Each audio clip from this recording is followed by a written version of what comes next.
In this video, I'm going to show you how to fix a cracked tape joint in the middle of a wall, coming up right now.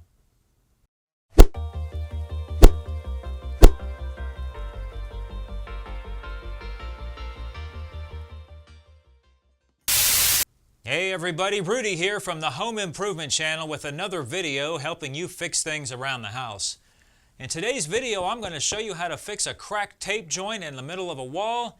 This will also work in a ceiling. I see a lot of cracked tape joints in ceilings and also in corners. It'll work anywhere. So without further ado, let's dive right in. So what I've seen a lot of people do to try to fix these, and it just doesn't work, it'll come back, is they'll take another piece of tape and put it right over the top of the joint and then try to refinish the joint again.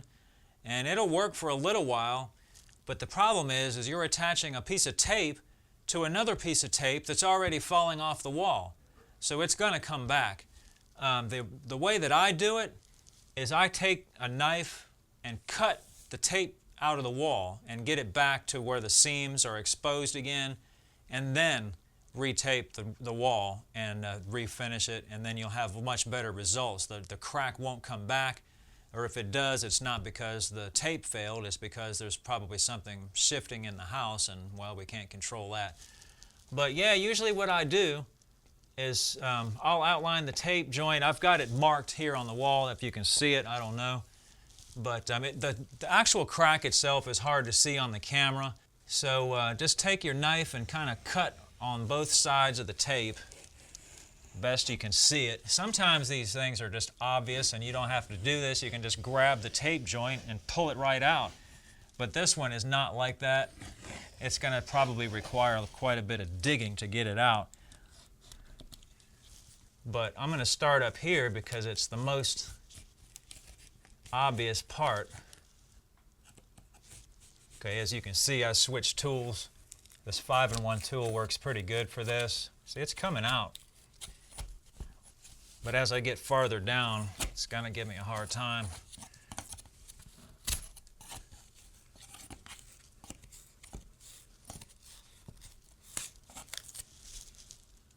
I can see, it looks to me like somebody already did that. They already put two tapes in here.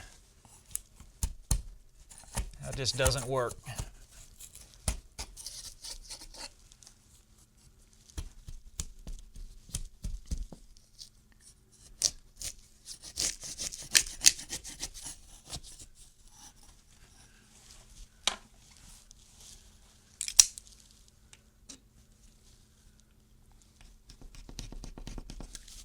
I don't have to go all the way down the wall because the rest of the joint is fine from here on out.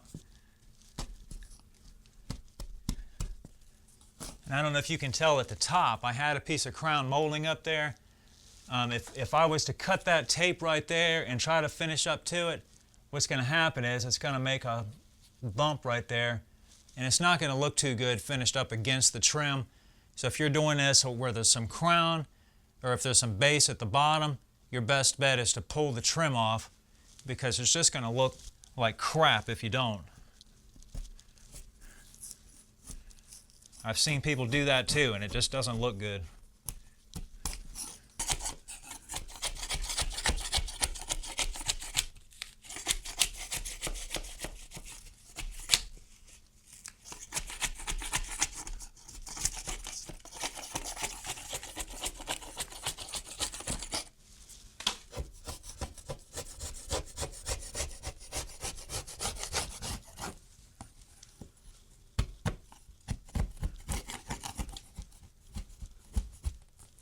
Alright, I'm going to finish cleaning this up and I'll come back with the mud and the tape. Okay, so I finished cleaning out the rest of this hole so I can put the tape in there with no problem. I like to use this mesh tape on the straightaways like this. And if this is in a corner, I recommend using paper tape in the corner. This mesh tape to me doesn't work very good in the corner. That's just me. I've already been to the paint store and got the paint matched. And if you don't have the paint to your wall or ceiling that you're trying to match, see my other video that shows you how to match a paint sample if you don't have the can or know what color paint it is, and I'll leave a reference to that in the description below. Okay, so we're just going to put this tape in the joint here.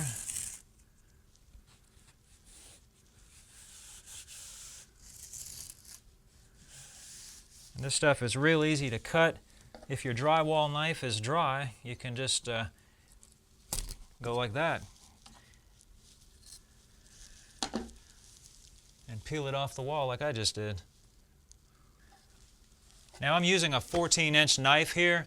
If you don't have a 14-inch knife, damn, this tape sucks. It's old and it won't stay on the wall.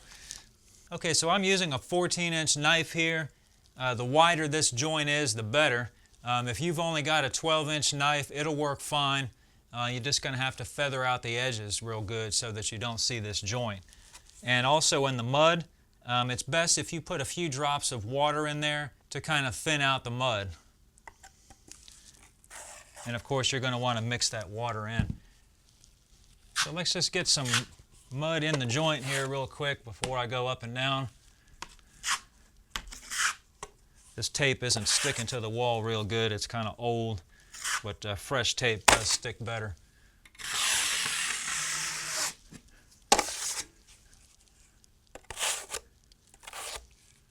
So you want this joint to be kind of wide.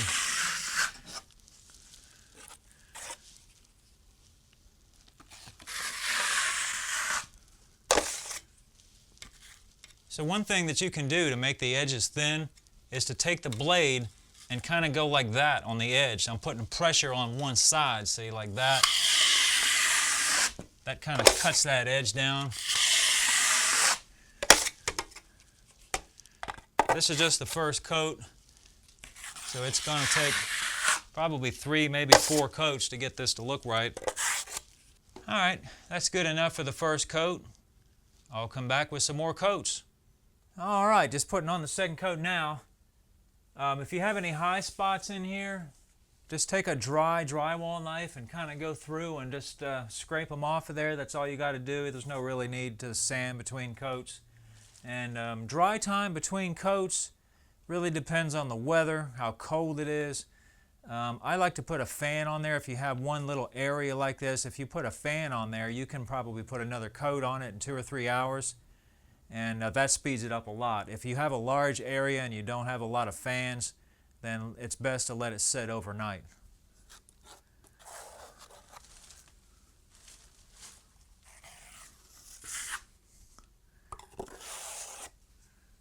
So keep these light, nice and wide.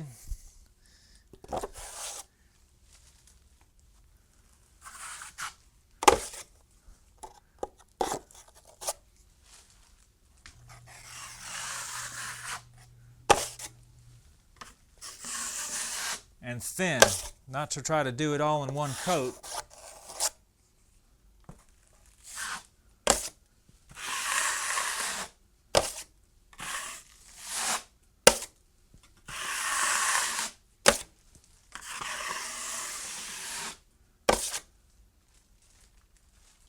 That's good for the second coat. I'll probably put on 2 more coats and then we'll sand it and primer it. Hey, welcome back. Alright, I've got 4 coats on this thing. Sometimes you can get away with 3, but I like to put them on kind of thin, so I usually wind up with 4. I like to use a sanding block like this. Some guys like to use one of those poles, but to me, you don't have as much control over it, so I like to do the fine stuff myself.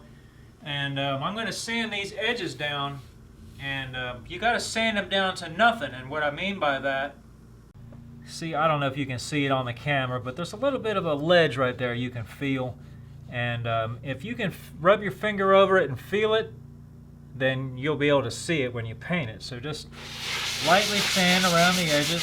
See how that's just gone away right there? Just like that. That's what I mean by fades into nothing. So what you'll want to do is work your way around all the edges. I mean, if you're in a big area, you got to work around all the edges a little bit at a time.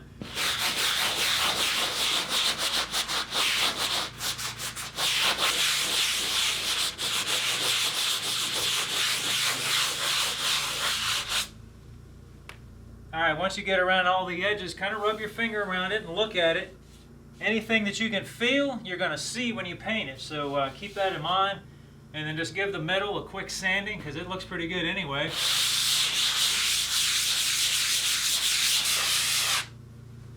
And that's about it. Alright guys, that's how you fix cracked tape, or a cracked tape joint.